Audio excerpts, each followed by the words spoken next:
Check natin ngayon kung may linya yung kabilaan. Ganon din sa kabila. So, Meron. okay yung plug mo. May plug. So ngayon, ang tatawid ka naman sa kanyang fuse na tinatawag. Overcurrent fuse. May tutok mo dito. Yan. Ayan, tatawag ng fuse natin. Once na puputok yan, sabihin, overcurrent tayo.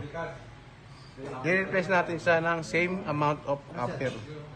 Or pag walang wala is jumper muna natin siya ng pansamantala. Ito yun. Ginamper natin siya. Tapos resistance tayo. Check natin. Resistance na, di ba?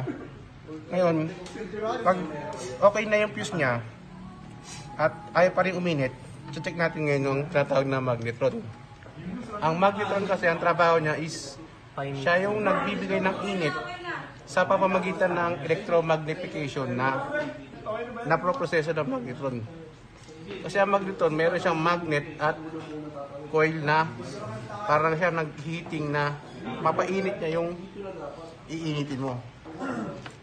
Ito ang halimbawa ng magnetron is yung Galans M244A14A. Ngayon, paano natin ma-check ang ang magnetron?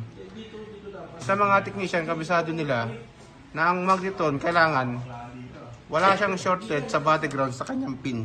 Ito yan. Tapos nakasit tayo ng utility.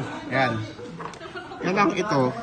At saka yung body ground niya ay wala kang marireading. Kaya tutok mo sana.